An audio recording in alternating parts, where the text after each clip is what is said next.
I think what I'm hearing is like we as a podcast need to invent scallop pasta as a shape so that red is backwards justified. Oh, I think it needs to be Cyclops pasta, actually. You're right. That's on me.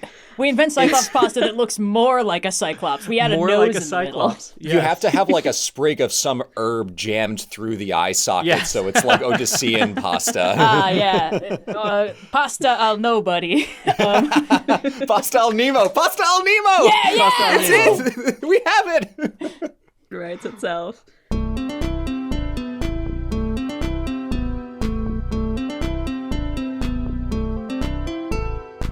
Hello and welcome to a very special cooking bonus episode of the Overly Sarcastic Podcast. Our regular crew is all present, red, blue, and indigo myself, and we have a very special guest here, and a very appropriate guest for an episode all about food, Max Miller, aka Tasting History. Max, welcome to the show. Woo! Thanks for having me. I'm excited to be here. Yeah. Very excited. We are very excited to have... Yes, your expertise on this particular episode. Oh, well.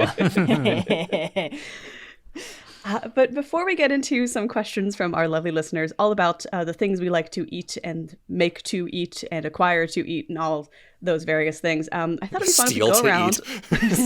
Jean Valjean style. I was going to say, just a loaf of bread. He didn't eat that bread, though. He didn't even get to eat the bread. It was for his sister. That's the real tragedy. Yeah, his niece, nephew, nibbling. I don't know. Anyway. What? You got to gender neutral it. It's 2026, man. But regardless, we are going to be going around real quick and talking about our favorite things to cook. To start us off, Blue, why don't you let us know what your favorite thing to cook is? Yeah, I like to keep it pretty straightforward and simple. I have learned over time that complex cooking and I don't get along. It makes too much of a mess. I'm cleaning every surface so that I can put the next thing on there, and it's awful. So what I like to do is something nice, simple, but delicious and more fun to make by yourself than to get made or get delivered. And for me, that is a beautiful pizza. I love making pizza with my wife, Cyan. The way that we do it is essentially we get one of those nice pizza stones, which is just a giant like stone thingy, the circular little disc. You toss it in the oven on like 500 preheating for an hour, and you take it out, put it on the little stovetop, drizzle, that's the right verb, drizzle some semolina flour on it, throw your dough on there, you get the nice crust underneath, really just murder that sucker with spices, like as much Italian seasonings and oregano and basil as you can. Like literally throw in the Italian seasoning mix and then throw in more basil and oregano on afterwards. Throw it in there, put it on broil, take it out, and it's just so nice to have a wonderful homemade pizza. It doesn't take that long, and it's so tasty. The cleanup is so easy. You just wash the stone, you throw the cutting board in the dishwasher, and it's amazing. It's so delicious and so few components. It's like the epitome of like the one pot meal. But for us, it is so much fun to make. Sign and I absolutely love making pizza, and that is my favorite thing that I actually enjoy cooking, which for me is a high bar because the complexity overwhelms my cleanliness instincts in the kitchen. First off, next time I'm in town, you're making that. Hell yeah, dude. That's not a question. That's a demand. It's an order, statement of fact. And second, do you make the dough from scratch? Sometimes when we can be fussed to do it. That's the hardest. Messiest part, you know. Yeah, usually we'll get like a white pizza dough or like a sourdough pizza dough and go for that. If it's like, let's just have pizza in like 10 minutes. No, that's sometimes we can do it. The other thing that I was considering talking about was cinnamon rolls, which Cyan, my wife, loves to make, and we'll make everything on that from scratch, like down to the dough. But usually for pizza, it's like it's dinner. It's night. We wanna have some food. Whereas like cinnamon buns, like that can be a multi-hour process. Like we're already taking the day. We might as well indulge. So yeah. As the probably the person who cooks the least on this call, I have to set the low bar. There's a variety of reasons. My dad bakes a lot, and when I was little, he would teach me how to bake and how to cook also. But like baking is what I really stuck with. But also like I live by myself, and it's really hard to cook for one person. Yeah. So I've like cooked for myself. I'll make myself breakfast on high motivation days. But the thing, like the highest effort thing that I've most consistently made has been the product of necessity and the difficulty of eating by myself, which is I keep buying like whole bags of apples and then eating like 2 apples and then being like, that's enough apples for like ever. And then they start getting wrinkly and I'm like, I gotta do something with these apples or I'm gonna have to throw them out. Apple crumbles. I have made so many apple crumbles, and then usually they don't make it past the end of the day. Like, it's definitely not good for me, but like, it's mostly fruit, so it can't be that bad, right? So when you buy like a bushel of apples, you're setting a time bomb in your kitchen for how soon before you eat all of them in a day. It means 3 weeks later, I'm going to be making a delicious apple crumble and then eating the entire thing, one spatula serving at a time. Yeah, if an apple a day is supposed to keep the doctor away, you're kind of just like preloading the week in the apple crumble quantity. You know, you're getting it all in early. Yeah, exactly. Yeah. On the medical advice of my doctor, I eat 1 apple crumble every week. We have to do a telehealth though, because I've eaten so many apples that I'm repelling all doctors within a 10-mile radius. For me, you say that you are the one that cooks the least. I bet I am the one that cooks the least when it is not for my show. Sure. Okay. Because I sure. cook all the time for the show, I almost never actually anymore cook for myself, which is actually really sad. When I do, it's usually... So I like baking. So I bake cookies, chocolate chip cookies, peanut butter cookies, or like on a special occasion, I will make bierocks, which are... They're from the Volga Germans, which were Germans who lived in Russia, and then they became very popular when they moved here in the Midwest, and they're essentially like a really rich semi-sweet dough that is filled with usually like beef and onions and cheese and mustard, and they are addictive and delicious. But they are kind of a pain in the butt, so I don't do it very often. Yeah, it's like the calzone of the Volga. Yeah, very much so. It kind of looks like a calzone, actually. Yeah. I must have talked about how many times I've sabotaged making batches of croissants because despite having been taught how to bake, the fact that there's a reason why you let the dough sit in the fridge for multiple hours never clicked with me. I was like, but I gotta go speedy. If I just do all the folds now and bake them, they'll turn out pretty good. And they were pretty good. It's just all the butter melted out of them, so they ended up frying in like a 1/4 inch of butter the entire time. One time I waited, I was like, wow, these croissants came out really good. So croissants are one of those foods, and just general puff pastry, either puff or phyllo, that just go buy it. It will be better than you can make, quite honestly. It just is. It's kind of like French fries. You can make French fries at home, but they're going to be better if you just go buy them. Yeah. You are not beating the like 70-year-old Greek man who's making those phyllo dough pastries. You cannot do better in your own home, no matter what. Especially even in Greece. A lot of those 70-year-olds are using store-bought phyllo because they're not crazy. Because a machine can just do it more consistently than you can. It's sad, but it's true. Well, this is directly tied into what my favorite thing to cook is, because I was going back and forth between a couple things, because I really enjoy cooking as kind of the way that I wind down my day. So I do cook a lot of dinners, but the thing that I've made the most is I'm the designated baklava provider of my family. And I do, like many old Greek women, think that I make it best, and anyone who makes it any other way is wrong. But we use store-bought phyllo because we're not ashamed. But I do think that my favorite thing to cook is any sort of like one-pan pasta. At some point in the last few years, something finally clicked in my brain, and I understood how to get that glossy sauce. And now I'm addicted to like, it's one pan, it's cooking really fast, a spicy rigatoni moment. Put some frozen peas in there and call it a full meal. So I'm a big proponent of the one pan pasta, and I recently found out that my younger brother, who has just had to start cooking for himself for the first time, is also discovering their joy. So it's a nice familial through line. Everyone could benefit from a good one pan pasta. One time, Cyan made a cacio e pepe for my dad, and like for a month afterward, he's like, I need to try that pasta again. I'm like, it's just cacio e pepe. He's like, I know, but she made it really well. Aw. When it works, it works. I'm just but yeah, imagining like a John Henry scenario, but for like a machine versus the old phyllo artisan. Making the most perfect puff pastry known to man while a pasta maker in the corner is just effortlessly cranking it out by the yard. I mean, there are, when we were in, not in Greece, but when we were in Vienna, someone was making strudel, and they made the dough from scratch, and, you know, they did an amazing job. So it is done. It's just so rare, and so often... Yeah. Like even when we were in Greece, I went to like a lot of small little restaurants and stuff that it was just, you know, an old lady and oh yeah, that's just frozen dough back there.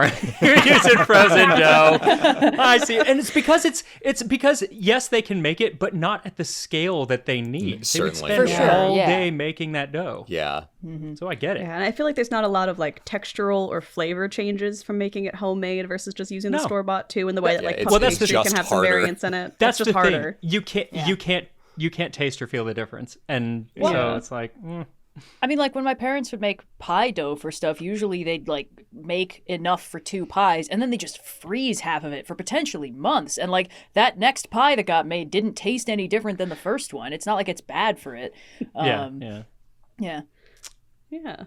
Well, a lot of very fun things to come out of the collective tasting history and OSP kitchens. But the main thing that we churn out here is questions from you guys, the listeners. So we're going to get into some of those.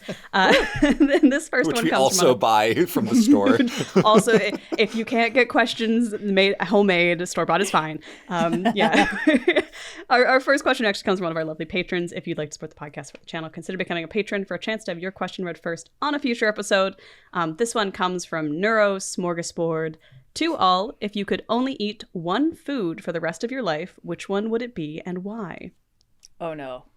Like So one, you don't have to like, cook it, but you only get to eat one meal, I guess. One meal. dish. So that was my thing. Like, how granular are we going? Like, if I say charcuterie board, is it like only cheese forever, or can I think have, you're like, allowed the to call cheeses like and meats? charcuterie board as a concept. You're not Okay, limited to like just the gorgonzola and that's it. Then it's gonna be charcuterie board, and I won't even be upset. Peanut butter and jelly sandwiches. Yeah. Yeah. Very nice. That's like the one thing I never tire of. Yeah. For me, it's easily a Thai massaman curry. If I can say Thai curry and go that wide, okay, sure. But if I have to pick one, I'll go for massaman. That's my particular favorite. It is the food where on any given day, like if I know I'm getting Thai food for dinner, I obviously won't get it for lunch. But if I've already gotten it for lunch, I am fine also getting it for dinner again. What kind of fucked up logic puzzle situation are you It's inflicting on perfect. I yourself won't here? spoil myself if I know I'm getting it for dinner. But if I've already have it, it's like, oh, well, I can have it again now. Because it's not like I'm spoiling this thing in the future I'm looking forward to. It's a special thing between my dad and I because he was in Thailand for a couple years when he was young, and he developed a taste for Thai cuisine. He shared it with me when I was a teenager, was old enough to appreciate like spice.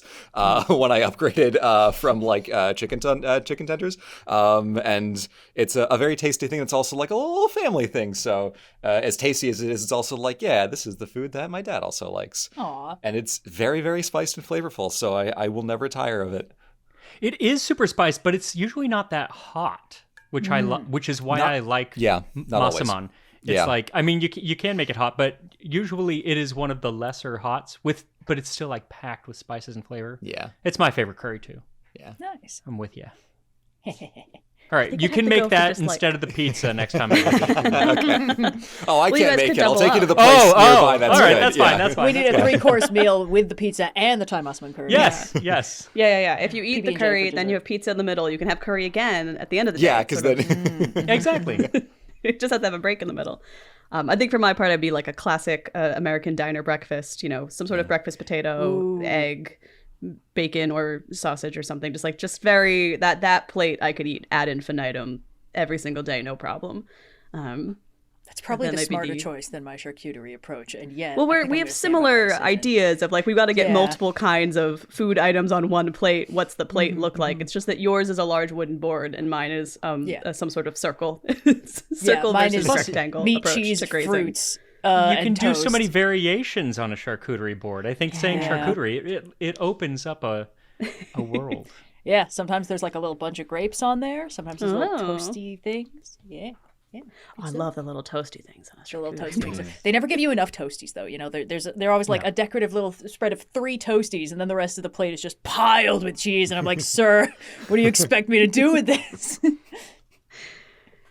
I think I'm going to be making Scooby-Doo ass sandwiches. I'm just like I'm bread, picturing, like, meat, that cheese, scene in- grapes, meat, cheese, bread. Cinderella, where Gus has like all the cheeses stacked up to his neck. That's what I'm picturing. There was a Flash game on like Disney.com that was one of the extended like Lilo and Stitch alien guys, and you would like they would drop sandwich ingredients from the top of the screen, and you had to like slide along the bottom to stack the tallest sandwich. And it's killing me that I can't remember what the name of that game was because it's so vivid in my memory, and it's exactly this scenario. Oh no. Well, this next question comes from Wanted Easy to Say username. To all, what is the best pasta shape? Or shapes, plural, because different shapes go with different sauces and occasions and everything. But which ones, in your opinion, are the best? So what are you guys' best pasta shapes? Hold on, I need to look up the official name of one of them. You will never hear me say no to gnocchi. It's good. Gnocchi is It's a good one. Yeah. Yeah. So I guess it's officially called scallop pasta, but I always call it cyclops pasta because it kind of looks like a cyclops face with like one really big eye and then like a little smile underneath it. It's basically just macaroni with delusions of grandeur, but I really like how it looks. And it like when you make mac and cheese with it, it holds the sauce so well. Describe the shape to me. Yeah. Well, it's kind of like if you made like a thick macaroni and then you bent it sort of asymmetrically. So the bottom part ends up curved up like a little smile, and the top part is just a big round aperture. So it kind of looks like the head of a smiling cyclops. So I just call it cyclops pasta. It's called scallop pasta. You can look up what it looks like. Also, I'm looking it up and getting nothing. I'm What? getting nothing. Scallop okay, pasta. just Google cyclops wait, pasta. I'm getting pasta with scallops. Yeah. Look up like a shell. I think what you're looking for is shell pasta. No, no. Okay, fine. Just Google cyclops pasta and you will see photos of what I'm talking about. I see Shellbo's pasta. What? Cyclops pasta. You're ruining my Google search history, Red. This You don't Google this shit on incognito? That's on you, my guy. Is it farfalloni? No. It might maybe it's a family thing. Maybe I've only just your seen 10 family million makes recipes that are called mozzarella scallop pasta. And, well, now I'm thinking that, wait a minute. Has Google been lying to me? Because now they're like, this is all just actually scallop pasta. And I none think of it that's has just scallop pasta with scallops in it. Red, you've been psychosed into thinking a pasta shape I'll exists. fight you in real life. I'm going to put this in our group chat so you can all see I'm not insane. You mean I like can't little, edit on like, Riverside. Look on my shells? works, ye mighty. I mean, yeah, that's one image result out of like hundreds of not It's a that. kind of pasta. I just can't tell what it's called. Yeah, I don't have the name for this, but this is it is a kind of pasta. Oh my gosh, this is gonna kill me because I've used this in things before, and I just simply never internalized the box name. Okay, see, Look who's not crazy now, it is. huh? Anyway, it's definitely not called scallop pasta. It's just that all of the results for cyclops pasta are scallop recipes, except for this one Facebook image of how they look like cyclopses. Anyway, somebody else should answer this question. I like orecchietti, the kind of it's simply because it holds the sauce pretty well, and I like the a little bit of the texture, like that. There's some, I don't know, like bends in and out when you bite it. That and fusilli, I think those are the two that I enjoy. But I'm not gonna lie, there is no pasta that I don't like. Even my least favorite is probably like spaghetti or angel hair, like the long ones, just because I make a mess. But even those, I'm like, that's fine. I'll make. It's so a mess. hard to get on the fork. Red, you were looking for lumache. Lumache is a pasta variety, snail shaped. Huh. Okay. Okay. Well, yeah, that's that's how the we got bitch, to a alright. different kind of like mollusk situation. It was adjacent. I like that one. That's nice. I don't think I've actually ever eaten that. It works really great as mac and cheese. I believe it. I've always liked ditalini. I've recently been made fun of a lot because my boyfriend thinks it's a very silly name for a pasta shape, but I feel it's very scoopable. Ditalini. It is very fun to say, but I say ditalini. But it's very scoopable in a way. Like it kind of has a similar effect to a lot of the ones Max named that like hold the sauce really well. But I like that you can make a big pot of ditalini, and it kind of feels infinite. No matter how much ditalini you eat, there's always a lot more ditalini left in the pot. Sure. That said, my favorite pasta is actually a ravioli, because if there is a pumpkin or butternut squash ravioli in a butter sage sauce, that's what Max is getting. Peak. Yeah, no, for sure. I've eaten so many Trader Joe's raviolis. It's just a full meal in my life. You gotta throw it up. I love a good ravioli. I will shout out the Trader Joe's gnocchi. The white gorgonzola and the red tomato sauce ones are both good.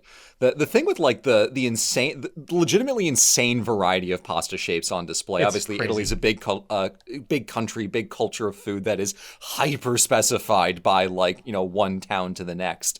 It is so funny to imagine people just being like, I'm going to do something fucking weird with the shapes today. And then that becomes the thing for the next 300 years that this town is all about. That's why I feel like at some point in time, it became like a thing. When you hit the age of 16, you have to invent a new shape. If you want to be Italian, you have to invent a new shape. And a lot of those shapes have made it down to us. So now we have like 10,000. Yeah, it's like the equivalent of a PhD dissertation. Like you have Exactly. to, your practical exam is create a shape. Yes, it has to be new. And it's almost exactly like something else that's out there. And that's the thing. It's like, oh, it's this. No, it's this. And they look exactly, it's the same picture. But no, there's a slight deviation. I think what I'm hearing is like we as a podcast need to invent scallop pasta as a shape so that red is backwards justified. Oh, I think it needs to be Cyclops pasta, actually. You're right. That's on me. We invent Cyclops pasta that looks more like a Cyclops. We add a More nose like a in the Cyclops. middle. You have to have like a sprig of some herb jammed through the eye socket, so it's like Odyssean pasta. Pasta al nobody. Pasta al Nemo! Pasta al Nemo! That's it! We have it! Writes itself. L'abbiamo fatto, we made it! Recipe testing coming soon, but sooner are more questions. Just just put a little exclamation point on it. I texted my family group chat, like, time sensitive, what's the name for Cyclops pasta? Did they know? No, actually, so it's a good thing that Blue found it. You're welcome. Yeah, they're like, what was time sensitive about that? It's like, don't worry about it. I definitely wasn't Comments getting were going to roast you at the end of this podcast with you not knowing the shape of your favorite, the shape name of your favorite pasta. I think we could hope for worse things than a comment section full of people guessing different pasta shapes. People should do that anyway. Tell us what your favorite pasta shape is. And if you make pasta al Nemo, send a photo of it. We want to see Fan art desk Monday. Yeah. Pasta fan art. That might be a first. Fan art plate Monday, more like. Yeah. Well, Yes, chef. This next question comes from Space Wizard. What is the strangest meal you've ever eaten? I had Cyclops pasta one time. Not to be very American, but when we were in Iceland, it did take me a while to adjust to how much everything was fish. Yeah. And it did take me a little while to figure out the golden rule. If they say it's soup, it's stew, and if they say it's stew, it's a loaf. So I did at one point order a fish stew that was served to me in a skillet that had not a drop of moisture in it. Yeah, it was paste. I did my best.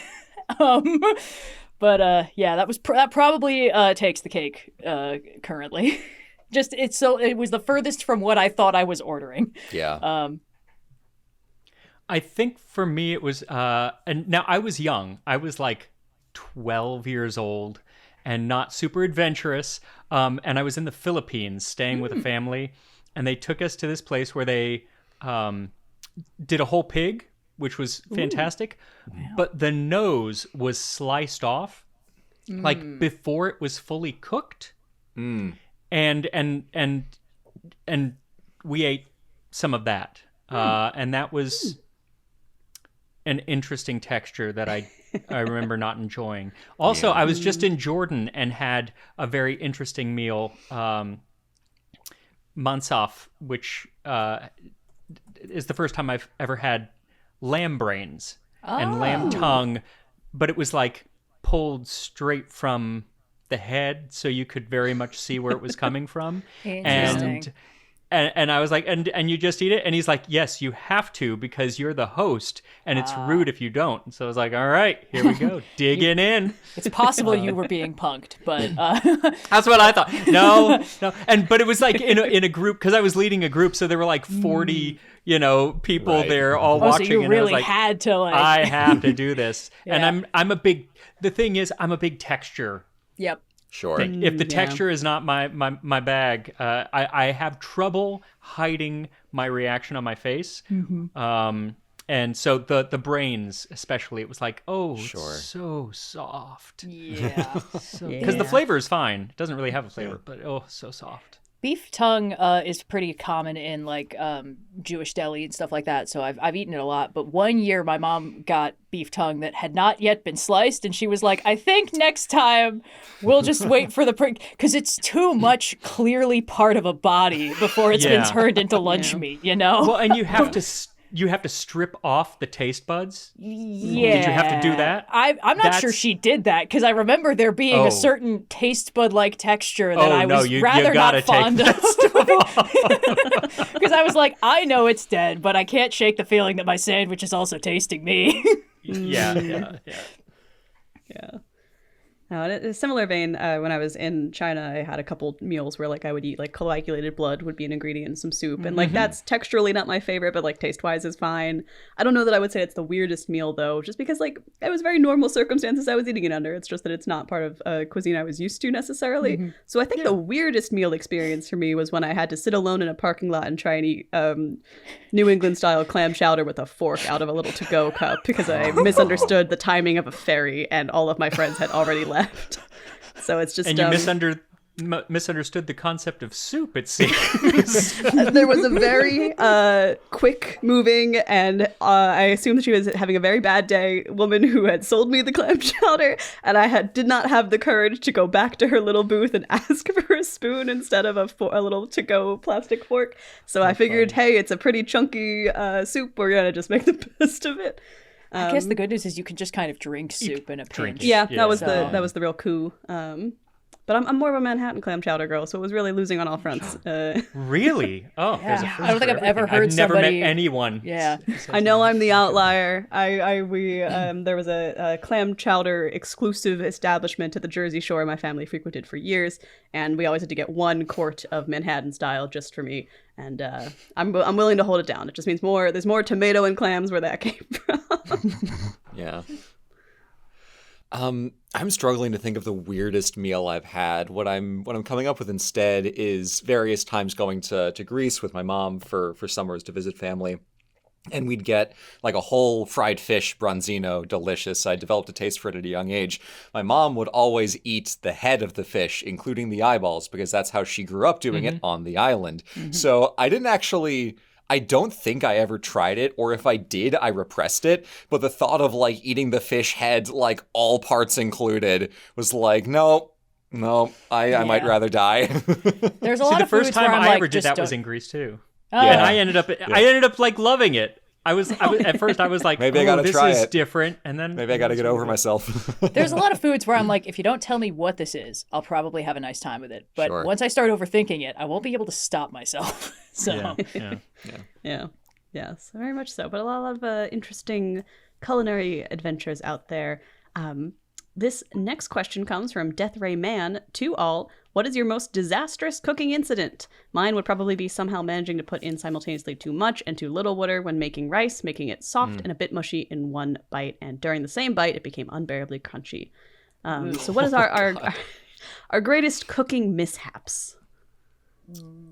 Mine. Well, I have so many to choose from, but I'm going to go one that is not associated with the show because that's kind of not fair. It's one of the first times I ever made a pie. I was just learning how to bake, and I got this recipe from a cookbook that was like all pies, some pie place in New York, and it was all these different interesting pies, and one of them was a rose and apple pie, and I was like, oh, that's interesting. And so I made it. And it called for, I think it was a tablespoon of rose water. And so I added a tablespoon of rose water. or at least I thought I added a tablespoon of rose water. Yeah, here we What go. it actually was a tablespoon of rose oil, because I had never cooked with it. And as it's baking, the house smelled delightful. It was basically a potpourri pie. But then Jose and I took a bite, and we just looked at each other and was like, oh my God, what have I done? What have I done? Rose is such a weird flavor, too. Well, and I use it all the time in Right. cooking because so many historic recipes use rose Sure, water. yeah. And today in the Middle East, it's used all the time. So I actually really like the flavor, but rose water and rose oil are two very different ingredients. And I thought, this is the most expensive pie ever, because a tablespoon of rose oil is like $60. Oh my God. It's like if they were like vanilla extract and you were like, got it, vanilla beans coming right up. Yeah. So it was, but the house smelled great for days to come. Nice. It's comparatively very minor, because I haven't had that many truly disastrous cooking mishaps. The worst I've really had has been like, I trusted a recipe and it didn't turn out great, and now I've wasted the ingredients I used in it. But like, the one that I remember being kind of like baffled by, sort of like I didn't realize that could happen, is I accidentally found the upper limit on temperature that you can melt chocolate at, because I had gotten a microwave because when I was living with my parents, early days of COVID, I was almost fully nocturnal, and that meant I would routinely get hungry at like 1 a.m. And so I was like making myself dark lunch, as I called it. And eventually I just ended up buying a microwave for my own use, and immediately they were like, wow, this thing is so useful. And I'm like, yeah, I know, it's almost like you could have had one at any point. But one of the things that was useful is I was using it for baking, and I was using it to melt chocolate. And at one point, I had melted some chocolate. And normally it worked out fine. And I was just trying to make like I want to say a batch of cookies that involved melted chocolate as a recipe. And I was just kind of stirring it to smooth it out. And I noticed there was this odd graininess. And I was like, I'll just stir it out. And the graininess spread through the entire bowl and curdled it, because clearly what I'd done is the center of it had gotten hot enough that it had like destabilized the chocolate. And chocolate's like a complex like molecule. It's like wax. And if it starts curdling, it spreads almost like a crystallization process. I didn't know that could happen. And I was in this weird situation where I was like, well, it still tastes like chocolate, but it's texturally unusable. So I had to start that part over again. And with melting chocolate, you could literally have like 2 pounds of chocolate melting, and it's perfect. And if even 1 drop of water touches that chocolate, the whole thing is ruined within seconds. Yeah. So that was interesting. Didn't even occur to me. Obviously, it had to have a temperature upper limit. I just never gotten close to it before, because I was used to like making it in a. Oh my God, I haven't used Double boiler. Double boiler, yeah. That's the way to go. So that was what I was used to. But I was like, I'll take a shortcut, and it led to a long delay. But with a double boiler, you do run the risk of the steam moisture condensing on the side. Yeah. It's a whole thing. Mine is I've got 2, one from school and one much more recently. Classic like rose water, rose oil scenario where for a home economics class we were making like Johnny cakes or something, and we did the classic baking powder, baking soda. I didn't know the difference. No. Completely ruined. And we're like, why is this so bad? And the teacher was like, have I failed you that you don't know the difference? And I'm like, yeah, what's the difference? So like, even after having done it, I'm like, what are you talking about? Those two things sound the same. But a couple years ago, I was making, as a birthday gift for my mom, a pot roast. And I thought it would be like fun and cool to make this thing that she would often make for me. And I was trying to like deglaze with red wine. And I had apparently the skillet way too hot, which is how I ended up with a suspicious amount of red wine on her 12-foot high ceiling. I don't think it would even have been possible for me to clean that up without help. So I was like, oh, honey, this is delicious. I'm like, yeah, great, don't look up.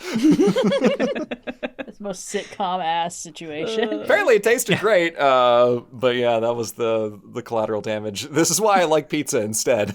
Yeah, hard to. Yeah. Well, this is like the second Well, you podcast could throw it in up, like and then you a could kind month. of like stick it onto the ceiling to go with the red wine. Yeah, That's feel it. that's Cover the super wine with a sitcom. pizza on the ceiling. Yeah. This is the second like podcast in a month where I've almost said it's hard to mess up pizza. And the first time my dad, who's from New York, had to text me and be like, "You know that's not correct." Yeah. And I was like, I do. That's why he said it wasn't true. But pizza's harder to fuck up than deglazing a skillet, I will say. Yeah. Similar to Blue, I have the classic mixed up salt and sugar in a cookie recipe, and so had a cup of salt, a tablespoon of sugar. Not great, inedible. A great sleeper thing to give out to anyone who walks into your apartment and be like, "Oh, try these cookies I just made," and then obviously they're terrible. But the real I remember story as a kid. Go. Oh no, yeah. The real story is that I kind of got to steal one that was maybe an all-time moment of my mom's. We were baking a cake together, going from scratch, baking powder, baking soda, flour, all the ingredients that look very similar. And I guess we must have at some point mixed up some large amount of baking powder or baking soda. We put the cake in the pan, we put it in the oven, we leave it, it's cooking. My mom and I are turned away doing something else. My younger brother looks into the oven and he says, "Is the cake supposed to be boiling?" And my mom, with all the confidence of someone who is horribly wrong, says, "Yeah, it's supposed to do that." 2 minutes later, explosion of cake batter all over the interior of the oven. They're not supposed to be boiling. They're supposed to be baking. That's funny. We went on a camping trip when I was a kid, and my uncle made fish, fried fish, in a cast iron skillet. Delicious. And then that was for dinner. The next morning, he decides that he's going to make biscuits. So he makes biscuits in the same cast iron skillet, but doesn't really properly clean it. So we had fish biscuits that were just... It was rough. Someone in Iceland is like, write that down. Make sure to call it a stew. Call it a stew. Wow. Well, for all of our enjoyment of cooking, we've got our fair share of cooking disasters as well. I think it just kind of comes with the experimental territory. But this next question comes from Abstract Abomination. For all, crunchy or creamy peanut butter? Crunchy. Really? Ooh. Creamy. Yeah, creamy, smooth yeah. for me. Yeah, crunchy in almost every scenario. I even use it when making peanut butter cookies, where you're supposed to use creamy. I'll use crunchy, and I'll even add whole peanuts. Whoa. Yeah. Whoa. That's how dedicated you are to the crunchy cause. Powerful. I am dedicated to peanut butter in general. Yeah. Peanut butter, I believe, is one of that and hummus are the greatest inventions Yes. of mankind, period. Yeah, I'd say so. For me, like, smooth peanut butter is such a treat because I mentioned on a recent podcast episode that my mom went through some organics phases when I was little. And also, crucially, my dad and my sister have never liked peanut butter. And despite the fact that I have always been ride or die, I love PB&Js, my mom was like, if, half of us aren't going to eat it, I'm not going to put it in the fridge. So PB&J, until I moved out on my own, was an incredibly rare treat for me. And I had very strong opinions about it. And I liked the smooth textured one the most. Because we would have almond butter, which for the record, I don't know if almond butter is good under any circumstances, but it never gets rid of that sort of grittiness, the grainy texture. So for me, the fact that you can make butter smooth peanut butter is like an incredible technology. I do like smooth when it is on, like, if I'm having like Wonder Bread and peanut butter and jelly, or like those Uncrustables. Smooth is the way to go. The more delicate the bread, the smoother the filling has to be, because otherwise you risk tear it up. you risk damaging the sandwich integrity overall. That's why I make my PB&Js with toasted sourdough. Ooh, I've done that. Scrape that stuff across. Do you fry it in a skillet sometimes myself. to really get the interior nice and gooey? I don't, because I am thoroughly lazy, but yes. I have had it that way, and it is delicious, but I am way too lazy to do that. Fair. Yeah. Jumping back to the peanut butter and hummus is like the greatest inventions of mankind. I'm imagining some like guy at the Neolithic like planting seeds in the ground, and his friend's like, "What the fuck are you doing?" And it's like, no, trust me, it's gonna be worth it. I have a long con, but I have a vision. Just hear me out. Let me cook, literally. Shout out to George Washington Carver, God's strongest soldier in the war for peanuts. I said creamy, but I'm really enamored by the idea of using crunchy peanut butter in a cookie because I feel like texturally that's got to add something to it. It just sounds delightful. Oh, it does. Don't be seduced by the crunchy side. I have a question related to this. This comes from me because this whole time we've been asking him to think about it, but my boyfriend and I have had a lot of back and forth arguments about whether or not once you've opened the peanut butter and used it once, you store it in the fridge or in the pantry. Because I always grew up, we kept it in the fridge, but apparently Still that's pantry, crazy. Yeah. So it depends. So there are certain brands like Laura Scudder's you need to keep in the fridge. It depends basically on if the oil is going to separate. You really need to put it into the fridge because it can go rancid. It's part of the struggle with almond butter. If you're getting Jif or Skippy or anything, they have those things are so processed and so filled with salt and sugar that it's not going to get any bacteria or anything, and the fat won't. It's not going to go bad. And if you are a true devotee, it's not going to last long enough for anything to go bad because you should be able to go through an entire half gallon of peanut butter in 6 days, 7 days. Yeah. You know how they keep finding like jars of honey in like Egyptian tombs that are still good? I'm just picturing the alternate history where Skippy peanut butter was like invented in ancient Egypt, and we're just finding tubs of the stuff untouched by time. I used to have a friend, so it's easier to find now, but still not everywhere. But for a long time, peanut butter in Europe was like not a thing. You could not find it at all. And I had a friend in England who just loved the stuff. And so every time I would go to England, she was like, "Can you get me 2 or 3 of those really big things from Costco?" I'd show up with like a gallon of peanut butter. Yeah. Well, I do remember how much it threw me for a loop on that one episode of Bake Off where they were like, peanut butter and jelly. What a strange flavor combination. He's like, yeah, you know, some like American military friends of mine put me onto the flavor combo, and they're like, I don't know, I don't trust like that. And they're like, my God, it's delicious. It's like, yeah, stupid. It's like, y'all do beans on toast. Yeah. It's not that weird. It's not that weird. Well, this next question comes from Torches to all. Is there any historical food or drink you've wished you could try as it would have been at the time, provided it could be made accurately or at all today, or like you got in a time machine? So is there a historical food or a dish that you wish you could have had as it was made back in the day? What's that? What was it? The dodo that got like eaten to extinction because it was too delicious and trusting of humans. I think that could be interesting. You know, the dodo would be cool. There was in in New Zealand and other islands. There was also the moa, which was another big bird. I was just about to say New Zealand megafauna. Yeah, the giant ground honestly, steak. I would totally go with an ancient Roman dish that used silphium. Like true silphium. Just so I could see what the difference in taste what are they on about that and the asafetida, which they ended up using as a replacement. Clearly it was somewhat similar because they were like, oh, this is a decent replacement, but I'm like, yeah, but what was it really? What was the good stuff? Yeah. It's like the banana Cavendish thing. It's like what really is the I was thinking like what ridiculous item from one of like Horace's depictions of a Roman banquet would I want to go with. But I don't know. It's all so esoteric. It's like I don't even know what I'd be like trying to taste in those ridiculous things. Yeah. I mean, when in doubt, extinct species is a pretty good way to go. Yeah, I like the dodo idea. Yeah. Though I would feel bad knowing now Yeah. that they were eaten to extinction. I'm like, I couldn't do it. It's like I couldn't eat an ortolon, you know? It's like, no, I'd feel too bad. Was it like that Darwin expedition that was like, we're trying to bring samples of this species of like tortoise back with us, but they're just so delicious. So delicious.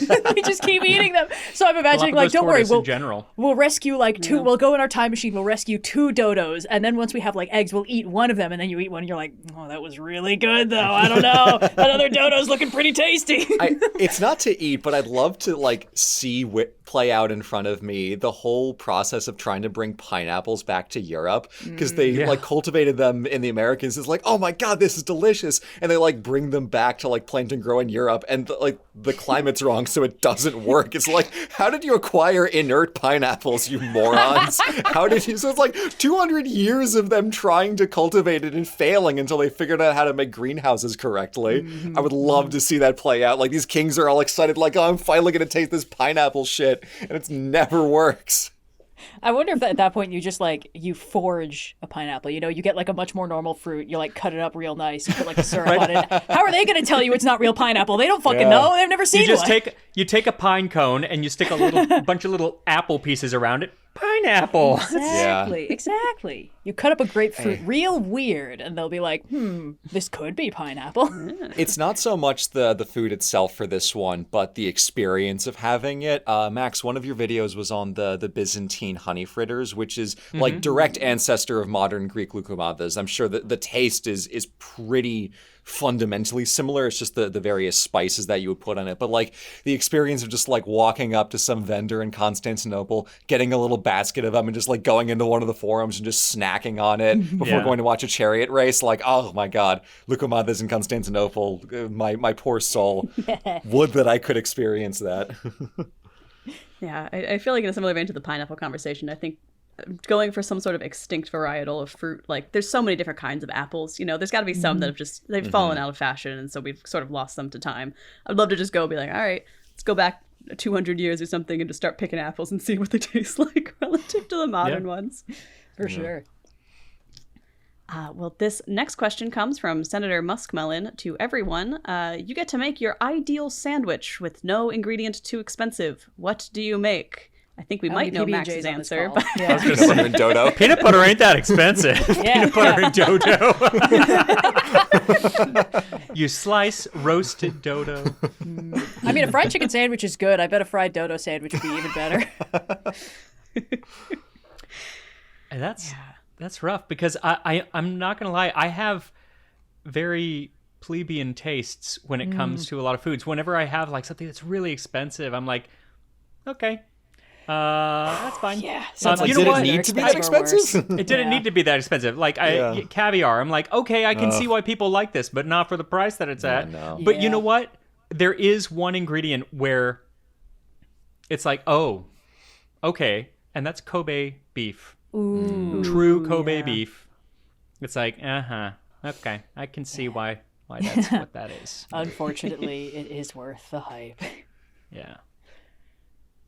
Listen, I love a good fluffernutter sandwich. The only reason I don't eat it very frequently is because I know how to make marshmallow fluff myself, but I don't do it super frequently. But the fact that I can do it means that I don't want to just like buy a jar of the stuff. So but yeah, no, I'm gonna make the most like basic ass inexpensive Nutella and marshmallow fluff sandwich, and everyone just gets to deal with that. You know what's really good? Going back to, this is where I always go back to peanut butter. Peanut butter and jelly on a ever so slightly stale croissant. Ooh. And there is this place in London that makes croissants that are like the size of a small child. They're absolutely massive. And so I would love to make a massive croissant peanut butter and jelly sandwich with a slice of bacon, actually. I always feel bacon on PB&J is good too. For me, like croissants are so much empty space on the inside. I always feel a little bit weird about like trying to use them as sandwich meat. Do you want to recap how you eat croissants as well for anyone who may have missed it?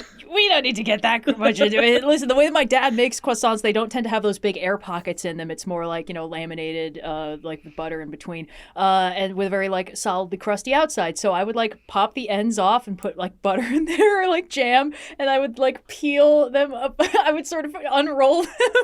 And it, Get a nice big I don't know, sheet of man. croissant. There's nothing wrong with what you're saying. Oh, There's the nothing wrong with what you're validation. saying. Yeah. But for me, like when you get a more standard like croissant, like you can get at a bakery where it's mostly empty space because it's so laminated, I always feel a little bit weird about like trying to use them as a sandwich because I'm again like there's a difference. That's why I'm in saying let the it integrity, get yeah. slightly stale and not like really like honestly leave it out for like 12 hours and it's just a little firmer than you would want it, but it's perfect for a sandwich then. Nice. For a while, Paris Baguette was like releasing these things that were like they basically took a croissant, they put stuff in it, and then they flattened it and like caramelized it. They were so indulgent. Like I have a sweet tooth and I ate like one. I was like, I gotta wait another 3 weeks before I have another one of these. Yeah, one time we went to get food at Paris Baguette, and I made the mistake of getting one of those, like, instead of lunch. Like, I was sick all afternoon. It was a lot. It's like calorically dense, like the way uranium has a lot of energy in it, you know? Oh, God. Yeah. Max, your suggestion of the croissant in London is reminding me of the best sandwich I maybe have ever had, which was at the Boudin's Bakery in San Francisco, up on the second floor of this like giant factory. I got like some variety of a steak sandwich on their sourdough, and it was possibly the best sandwich I had ever had at that point in my life, maybe even still. I don't even know like what it was. I don't even think they brought menus. They were just like, you want like a steak sandwich? I'm like, yeah, sure. And it was incredible. I'll meet you in San Francisco and we can see if they still make it. Yeah. Let's do it. And then I'll make you a pizza afterwards. Yeah. Sounds good. You guys have a very full itinerary of food items We too. do. I think you got to seriously. get the sandwich in San Francisco, hop a plane. You can bring a Fly to PB&J London. for the flight, fly. No, I feel like I should say like a cheesesteak or a pork and provolone with some broccoli rabe if I want to rep my hometown. But I think the real answer to this is a Popeye spicy chicken sandwich. So it's just however much budget for spicy chicken sandwich from Popeyes I can get. Like that's gonna do me. You spent $1,800 on what? They were doing a buy one get one for a while. That's twice as many sandwiches. I think the best sandwich I ever ate was a simple egg salad sandwich from Pret a Manger, and it was because I had forgotten to eat for the previous 18 hours. Sure. So it was may as well have been the ambrosia of the gods at that point. And I was Hunger, like, wow. which is the finest sauce. Well, I was like, wow, what an incredible sandwich. And then the next day I went back and had another one. I was like, it's fine. So anyway. Yeah. I think we've got time for one last question here before we wrap up the podcast. This one comes from Mylacium Comms Open. To all, if you could become able to eat one normally inedible object, what would it be? This includes things that are inedible to you, but not to others due to allergies you might have. And also, it tastes like you think it should taste based on how it looks. So, for example, I would choose to eat volcanic lava. I think it would taste Damn like it, that was my answer. Marshmallow. So if you could eat something normally inedible, whether that's just to you due to allergies or something like lava, what would you want to eat? You can't tell me lava doesn't taste like the best toffee you've ever had. You can't tell me. Anyway, failing lava because it's already been taken, it's going to be molten glass because it's probably like really good sugar candy. Straight from the forges in Venice. Yeah, exactly. I would say I'll go to Murano and be like, hey, do you get free samples? And they'll be like, what? This isn't Costco.